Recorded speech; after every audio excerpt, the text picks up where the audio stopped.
প্রিয় শিক্ষার্থী বন্ধুরা, তোমরা কেমন আছো? আশা করি সবাই ভালো আছো। সৃষ্টিকর্তার অশেষ মেহেরবানিতে আমিও ভালো আছি, সুস্থ আছি। বৈশ্বিক মহামারী করোনা ভাইরাসের কারণে দেশের সকল শিক্ষা প্রতিষ্ঠান বন্ধ রয়েছে। এই বন্ধ অবস্থায় বিভিন্ন প্রতিষ্ঠান নিজস্ব উদ্যোগে স্যাটেলাইটের মাধ্যমে বিভিন্ন ক্লাস সম্প্রচার করা হচ্ছে। আমি আজকে তোমাদের সামনে উপস্থিত হয়েছি স্বপন স্যাটেলাইট এর সম্প্রচারিত নারায়ণতলা মিশন উচ্চ বিদ্যালয় কর্তৃক স্যাটেলাইট স্কুল প্রোগ্রাম পক্ষ থেকে। আমি মোহাম্মদ শাহ আলম, সহকারী শিক্ষক, নারায়ণতলা মিশন উচ্চ বিদ্যালয়। প্রিয় শিক্ষার্থী বন্ধুরা, আমি তোমাদের সামনে আজকে উপস্থিত হয়েছি ষষ্ঠ শ্রেণীর গণিত বিষয় নিয়ে। আজকে প্রথম দিন তোমাদের সামনে গণিত বিষয়ের প্রথম অধ্যায় নিয়ে আলোচনা করব। প্রথম অধ্যায়ের আলোচনার বিষয় হচ্ছে স্বাভাবিক সংখ্যা ও ভগ্নাংশ। গণিত বা অঙ্ক বিষয়টা মাথায় আসলে আমরা অনেক বই পেয়ে যাই, ভীতি আসে। Actually one kind of game. তো যাই হোক, এই গণিত বিষয়ে আলোচনা করতে হলে তোমাদেরকে কিছু গুরুত্বপূর্ণ বিষয় জানতে হবে। অঙ্ক কী, সংখ্যা কী, ভগ্নাংশ কী ইত্যাদি।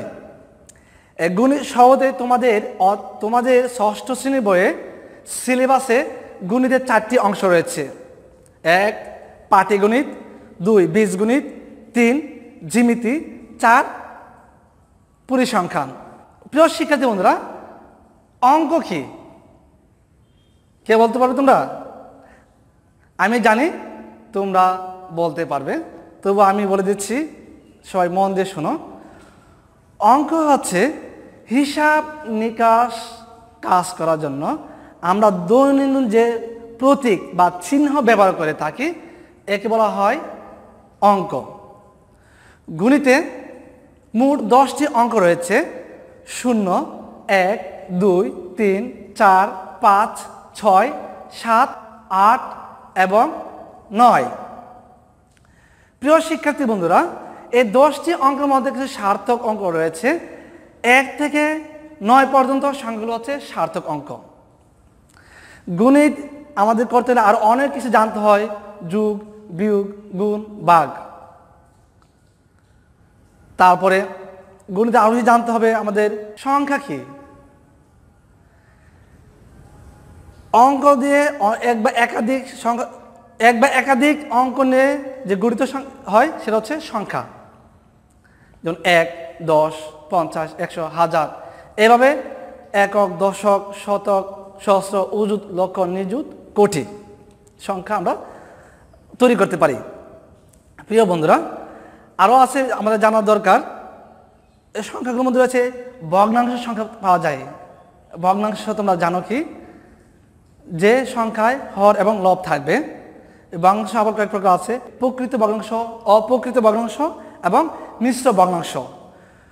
প্রিয় শিক্ষার্থী বন্ধুরা, আমাদের আরও যে জানা প্রয়োজন গণিত শিখতে গেলে: জোড় সংখ্যা, বিজোড় সংখ্যা, মৌলিক সংখ্যা এবং যৌগিক সংখ্যা। আমি যদি তোমাদেরকে প্রশ্ন করি 1 থেকে 100 পর্যন্ত কয়টি মৌলিক সংখ্যা আছে, বলতে পারবে? আমি জানি তোমরা সবাই বলতে পারবে। 1 থেকে 100 পর্যন্ত মৌলিক সংখ্যা রয়েছে 25টি। তো যাই হোক, প্রিয় শিক্ষার্থী বন্ধুরা, আজকে আমরা আমাদের মূল ক্লাসে ফিরে যাই। দেখতে পাচ্ছ বোর্ডে একটি প্রশ্ন রয়েছে, যে সৃজনশীল প্রশ্ন। সৃজনশীল প্রশ্ন রয়েছে, এই প্রশ্নটা আলোকে আমরা কিছু সমাধান করব।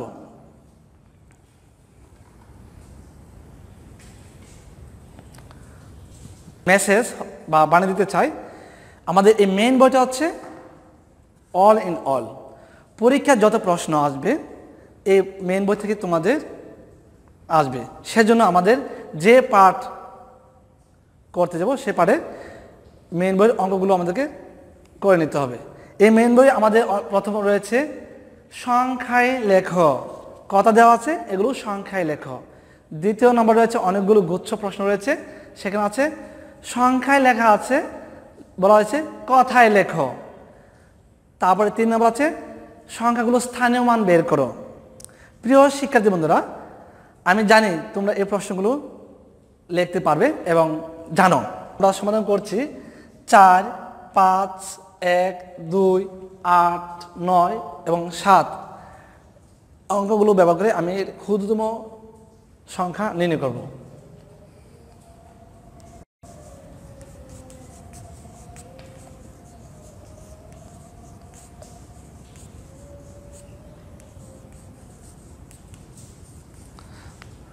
প্রিয় শিক্ষার্থী বন্ধুরা,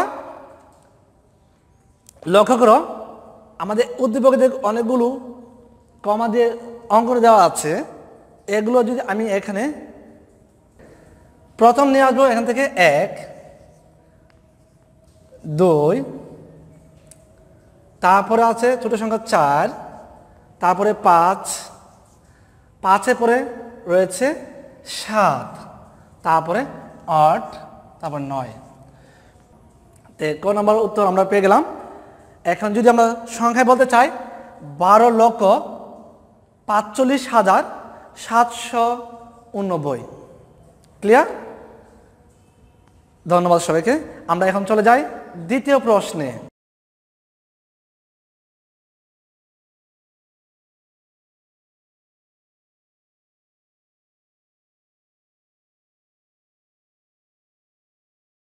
প্রিয় শিক্ষার্থী বন্ধুরা, 4, 5, 1, 2, 8, 9, 7 অঙ্কগুলো দ্বারা গঠিত বৃহত্তম সংখ্যা হচ্ছে,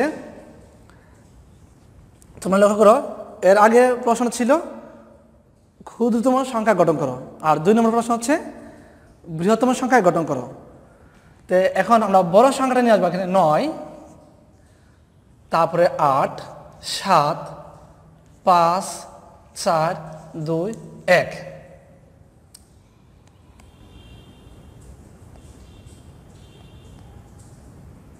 তাহলে দেখো বন্ধুরা বড় সংখ্যা হয়ে গেছে।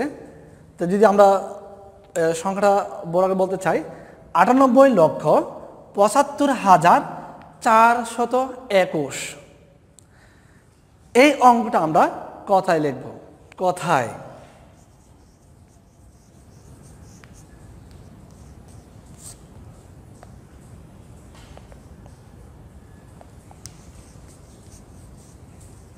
আর 421।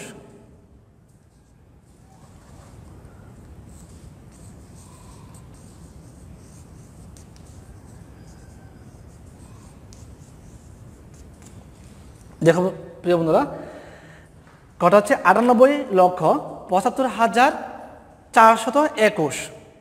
তো আমরা পেয়ে গেলাম খ নম্বর প্রশ্নের উত্তর। এখন আমরা চলে যাব উদ্দীপকের সৃজনশীলের 3 নম্বর প্রশ্নে সমাধানে।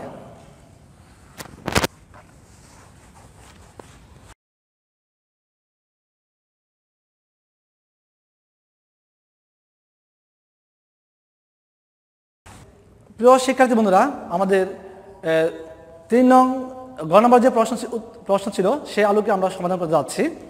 আমরা দেখতে পাচ্ছি গণিত এখানে বৃহত্তম অনুযায়ী এবং ক্ষুদ্রতম, আর তোমরা এই দুটি এখানে একটা চিহ্ন দেখতে পাচ্ছ। এই সংখ্যাগুলো দ্বারা গঠিত বৃহত্তম সংখ্যা এবং ক্ষুদ্রতম সংখ্যা হচ্ছে, বৃহত্তম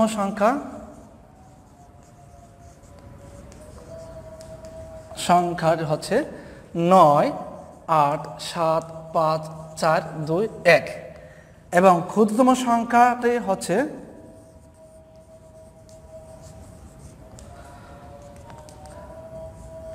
1, 2, 4, 5, 7, 8, 9। প্রিয় শিক্ষার্থী বন্ধুরা, আমরা দেখতে পাচ্ছি গঠিত বৃহত্তম সংখ্যা এবং ক্ষুদ্রতম সংখ্যা। আচ্ছা, আমাদের গ নম্বর প্রশ্ন ছিল উল্লিখিত অঙ্কের দ্বারা গঠিত বৃহত্তম সংখ্যা প্রথমে 8, শেষে থাকবে 8, শেষে থাকবে 7। আমরা এখন তৈরি করছি। সুতরাং প্রিয় শিক্ষার্থী বন্ধুরা, প্রশ্নের আলোকে আমাদের সমাধানে চলে যাচ্ছি। তোমরা সবাই লক্ষ্য করো, এই বৃহত্তম সংখ্যা প্রথমে 8 থাকবে এবং শেষে থাকবে 7। 8, 5, 4, 2, 1, 7। তাহলে লক্ষ্য করো এই সংখ্যাটা এখানে প্রথম আসলো কি 8 এবং লাস্টে ছিল কি 7। এখন আমাদের বলছিল ক্ষুদ্রতম সংখ্যা। এই ক্ষুদ্রতম সংখ্যা, প্রিয় শিক্ষার্থী বন্ধুরা, ক্ষুদ্রতম গঠিত সংখ্যা এর প্রথমে থাকবে 8 এবং শেষে থাকবে 7। 8 1 2 4 5 9 7। তোমরা সবাই খাতায় তুলে নাও। তো ধন্যবাদ সবাইকে। এই ছিল আজকে আমাদের প্রথম সৃজনশীল প্রশ্নের এর সমাধানগুলো। প্রিয় শিক্ষার্থী বন্ধুরা, আজকে এই সৃজনশীল যে প্রশ্ন ক খ গ এই 3টে অঙ্ক করেছি, এগুলো তোমরা বাড়িতে বেশি বেশি চর্চা করবে।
আজকে এই ক্লাস তোমাদের আশা করি অনেক ভালো লেগেছে। তোমরা সবাই বাড়িতে বেশি বেশি গণিত চর্চা করবে, তোমরা সবাই বাড়িতে বেশি বেশি অঙ্ক করবে, গণিত চর্চা করবে। আশা করি তোমরা সবাই আজকে এই ক্লাসে অনেক বেশি উপকৃত হবে। সবাই ভালো থাকো, সুস্থ থাকো। আল্লাহ হাফেজ।